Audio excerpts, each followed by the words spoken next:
I mean everything I'm saying to them right there and then in that moment. But I'll tell you this, there's not a single person in the world I would rather take the belt off than this smug right here.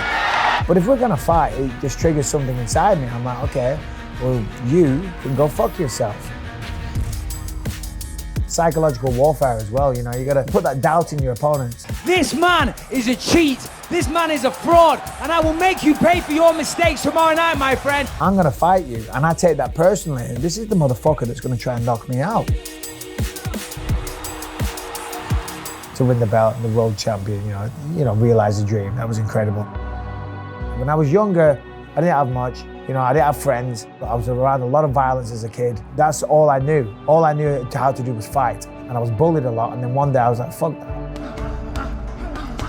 If you'd have told the young kid from Clitheroe that one day the greatest fighting organization in the world will be honoring you and putting you in the Hall of Fame, that would have meant everything to that kid. So that's why the decision to retire was a relatively easy one at the time, to be honest. You know, I'd pushed it for long enough. I'd achieved what I needed to achieve. I'd won the belt. I'd made some money. What else is there left to do? Just flog a dead horse, get more injuries? But listen, you're going to go through some hard times. You know, keep your eyes on the prize. You'll get there. You'll do it. It's not going to be easy. Put the plan in place. Take the steps. Work your ass off. Be stubborn, and hopefully you'll get somewhere.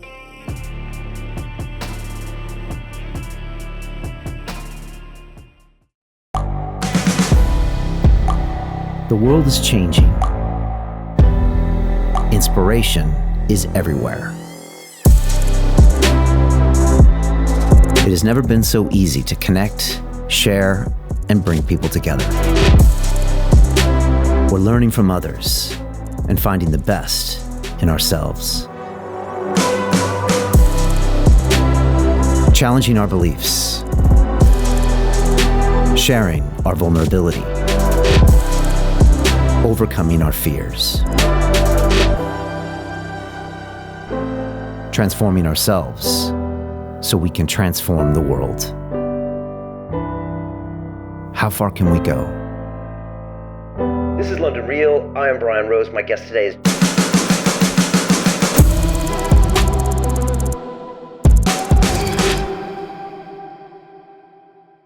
I can't think of a single British fighter that has done more for mixed martial arts than Mr. Michael Bisping. And I've been following his career since he was on The Ultimate Fighter in Las Vegas over 15 years ago, and watched him trash talking, getting in people's faces, knocking out guys like Luke Rockhold, beating Anderson Silva, and being the first Brit to be a world champion in the UFC. Now he's in the Hall of Fame and he's finally retired, and I had an amazing conversation with Michael. It was short, but it was sweet. We talked about how he got into martial arts, how he detached his retina and lost the sight in his eye, but he kept on fighting. He's got a great new book out called Quitters Never Win, and I know you're gonna enjoy this amazing episode with this amazing man. I love Michael Bisping, and so will you. This is London Real. I am Brian Rose. My guest today is Michael Bisping, the English mixed martial artist, commentator, actor, author, and UFC world champion. In your 15-year career, you became the first British fighter to win a UFC title. You were twice crowned MMA International Fighter of the Year. In July, you were inducted to the UFC Hall of Fame. Today, you commentate on ESPN, host the popular Believe You Me podcast, and your new book, Quitters Never Win, tells your unlikely story of a boy from Lancashire becoming a UFC world champion. Sounds pretty cool. Welcome to London Real, Michael. Thank you very much. It's quite the introduction. Thank you, Brian. First of all, what's it like being back in the UK, in London? I know you're kind of a Californian now. What's it feel to be back here? Every time I come back to England, I'm just filled with this amazing sense of pride. I'm a proud Englishman. Of course, I live in America, and I'll probably stay there now. We have 3 children, but I love the UK. I feel like I can truly be me when I land here. I can be myself. My sense of humor can really, it doesn't translate too well on that side of the Atlantic. I can speak normally, because I have to slightly give an American twang when I'm out there. Otherwise, people don't understand me. The grass is always greener on the other side, right? So when I'm in America, I'm like, man, I miss England. But then when I'm here, I'm like, I miss the sunshine. So, but yeah, I love England. Always happy to be back. Yeah, it's a special place for sure. I want to take you back to 2002. Yep. UFC 38, Brawl at the Hall. I went to Royal Albert Hall, which I had only seen like an opera or something, and all of a sudden I see guys like Carlos Newton, Matt Hughes, Ian Freeman, Frank Mir beating each other up. It was my first UFC. Right. I had just started training Brazilian Jiu-Jitsu. But take us back. What was MMA like in this country in 2002? You knew some of those guys. You crossed paths with Ian Freeman. You knew Mark Weir. And I mean, it was early back in the day. Oh, I mean, yeah. We've had Dan Hardy on the show, Mark Goddard, and, Paul Daly. But, what was it like back then? It was the Wild West for sure. I mean, it was raw, it was rough, it was edgy. There was a lot of characters, a lot of criminality, if I'm honest. You know, not everything was strictly legal, that's for sure. Different promotions had different rules. There wasn't always doctors. It was nuts. It was insane. There was a lot of characters, unsavory characters, a lot of good people as well. It was a lot of fun. It was an interesting scene back then. And to see where, from then to now, to see the change, it's remarkable. It's hard to believe, actually, that it's such a major sport right now. I know. Because back then it was like, hey, you would tell your friends, look at this cool thing happening. Don't you guys get it? And the rest of the world was taking their time, really. 100%. So, like, a lot of my friends back in the day, they didn't watch it, they didn't care for the sport. Now, I'll look on Facebook on a Monday morning. That's how I stay in contact with a lot of my old friends from Clitheroe, my hometown. And they're talking about the fights at the weekend, which never happened. And I know that seems like a weird thing to gauge it on, but it's true. These are football fans. They love football, soccer, but they're talking about the fights at the weekend now. It's still got a long way to come in this country, though. It's still got a long way to go. But we're getting there. We're closing the gap. Yeah. Do you think people are born fighters? There's something about your personality, Michael, that feels like you would have been out there mixing it up somehow. You got that personality. Yeah. I was kind of born that way. I was always that way. I never shied away from it. I always enjoyed a fight. I really, really enjoyed it. Like when I started doing martial arts at 8 years old, that was great. That was fun. But at the end of the class, we'd put the boxing gloves on and have a tear up. We'd spar. And that's what kept me going back week after week. And then sometimes we'd take the gloves and we'd go outside afterwards in the car park and carry on. So I'm serious, we did. And that's what kept me going back. It was a love of competition. That's why when I was training for a fight, I was always in great shape. People would say, how do you get in such good shape? Because I would spar all the time, and that's the hardest aspect. It's funny, if you want to get good at football, play football. You want to get good at tennis, play tennis. You want to get better at fighting and get in good condition, fight. Right. Practice fighting, sparring. Are you a fighter before a martial artist? Yeah. Okay. I'd say so, if I'm honest. I mean, I'd love to say I'm a martial artist, and I am a martial artist, but I'm a fighter. That's what led me to martial arts. Yeah, and when you got your acceptance to the Hall of Fame, you said, "I've never been afraid to fight another man." Yeah. How do you have that mentality? It's insane when I look back now and the person I used to be, and if I go to that mind space that I had, I can remember how I used to think and how I used to operate. It's insane, And even now, like, I don't sit around watching old footage of mine, but something came. I stumbled across one of my fights was being re-aired somewhere, and I watched it. Which fight? I'm not sure. I think it was CB Dollaway, and then afterwards I'm talking about, I'm going to be the champion one day, blah, blah, blah, blah, blah. Here's a guy that's pretty much blind in one eye, right? And had all these injuries and whatnot, and I think, where did this confidence come from? This guy's out of his mind, but still... I still kept on. I wanted to be the champion so bad, and I carried on until I achieved it. But still, I don't know where that came from, that drive and that determination and that stupidity, if I'm honest. Yeah, it has to be there, right? There's a little bit of stupidity in there. Yeah. Now, your family was supportive. Your dad used to drive you hours just to those jiu-jitsu classes. Yep. But still, it was something inside of you think, that really wanted it.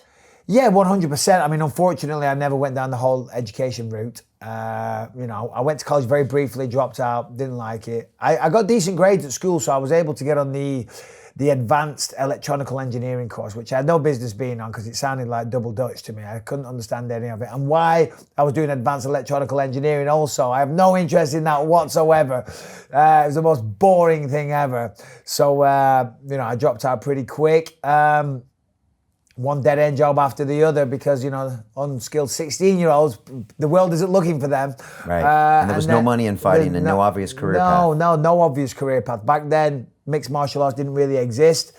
So, it took a while, but then the sport started getting bigger and bigger, and, I put all my energy into fighting. Unfortunately, it paid off. What do you say to kids that come up to you these days and say, Michael, I want to be a fighter? There used to be that line in the UFC where I think you even said it. So you want to be a fighter? Yeah, that's right, Dana. Yeah, so you want to be a fighter. I mean, I don't know.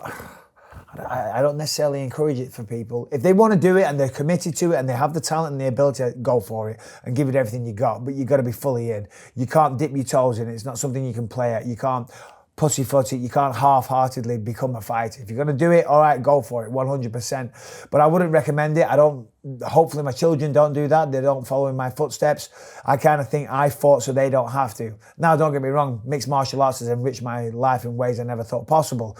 And it's been tremendous for me, and I've truly loved my career. But it's a very, very tough sport. It's a dangerous sport, and it's a difficult sport. And when I say difficult, I don't mean to actually compete. I mean to make it successful. I go in gyms all over the world and I speak to a lot of fighters. I train with fighters and I think, wow, this guy's incredible. But they don't get the breaks and they're living out of the car. They're absolutely flat broke, and they've got the ability to be a world champion, but for whatever reason, they can't put it together. Maybe the nerves get the better of them on the night. So they make all the sacrifice to do everything they need, but on the night it doesn't go their way and they don't get the breaks, or maybe they haven't got the right look or whatever. It's very, very difficult to be a successful fighter, and only, less than 1% really make a real living out of it, So it's a labor of love for sure. But the amount of time it takes to learn to be a competent mixed martial artist, you could go off and train to be anything. You could be a lawyer, you could be a doctor, you could be a bloody brain surgeon. It takes a lifetime of work, So if you want to do it, go for it. But you take that risk of a very good chance of it all being a complete waste of time. Right, and people see the highlight reels, but they don't see the grind, the work, the injuries, the detached retinas, the surgeries, all that. No, 100%. My body's riddled. I mean, I'm in agony right now with my neck. They want to operate on my neck. I don't want to do that. I'm blind in one eye. My knees are absolutely jacked. I went for a run yesterday. I look like the most bizarre human running because I'm kind of limping as I run, but I like to run. So that's how I like to spend my time, especially in a city. On a beautiful day like yesterday, running through London, it's great. You see a lot of mental stimulation, a lot of people, you see buildings. Whenever I'm in a new city, I like to run. That's how I find my whereabouts. But it hurts. I'm in pain, but I still do it. Right. Your big break, one of your big breaks was The Ultimate Fighter. Season 3, you go out to Vegas. It's the reality show. Yep. And you're the only Brit on that? It was one of the Brit. Yeah, that's right. It was right. that crazy brawler guy. Yeah, Ross Poynton, Yeah, I'm going to knock you out. That was his game plan. Yeah. I remember. But I remember seeing you there. First of all, was that intimidating going to America? Or did Michael Bisping always think he could fuck up those Yanks? Yeah, 100% I did. I remember, it was super exciting. I'd never been to America before in my life. That was my first time. And I'm in Las Vegas. I'm on a reality TV show. This is fucking cool. I'm like, wow, this is great. This is really going to plan. This whole plan of being a fighter, this is going to the next level. And I remember I did an interview with Forrest Griffin. He interviewed us all one by one. And I said to him at the time, and I remember because we'd sparred and we'd done this and that, and I said, I don't know about in a mixed martial arts contest where the rules are different and this and that. So I don't know if I'm going to win this entire thing. I said, but I guarantee you this, I'll take every single fucking one of them outside in the car park and beat the shit out of them. That's a fact. That's a given. That's a guarantee. Now in a fight with rules and wrestling and all the rest of it, maybe that might be different. But in a one-on-one fight, I'll take everybody in this house, no problem. How'd that go over in the house? Yeah, well, that's what I told them all to the faces. That's when there used to be a lot of drinking as well, right? Yeah, there was a little bit of booze. So it didn't go down too well with them. I wasn't the most popular guy in the house. But hey, listen, we're all there to fight, and it's psychological warfare as well. You gotta put that doubt in your opponents. And a lot of guys were screwing around in that house, right? Drinking and trying to be famous, whereas only a few of you were probably thinking, wait a second, if I can win this, I got a career. 100%. It always blew my mind. Because I was there for one reason only, to win the show and really start my career. Some people were there for screen time and to get famous and all the rest of it. I remember on our evaluations, we had a fitness test. We had to do 500 squats, 500 push-ups and 500 sit-ups, right? And they paired us up. We had a partner each. And this guy, Christian, I said, okay. I said, so the squats, what should we do? 10 sets of 50? Just body weight squats. He said, okay, let's do that. And we started doing them and we get to 22.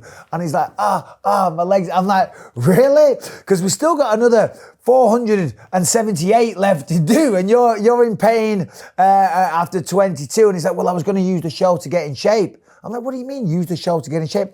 You might fight in 2 days. So anyway, sure enough, I picked him as my first opponent because I thought this guy's out of shape. You got to use your brain. You got to pick the right opponents. And you won, obviously. I did.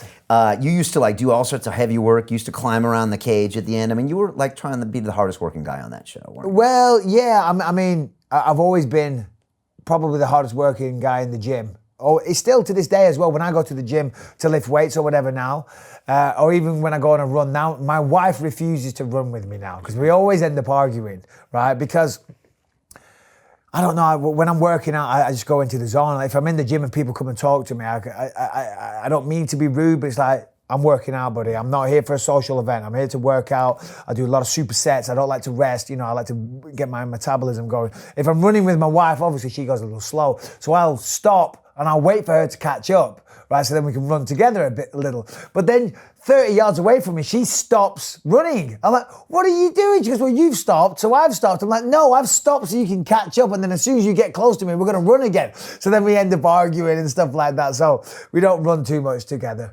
Sounds like a nightmare.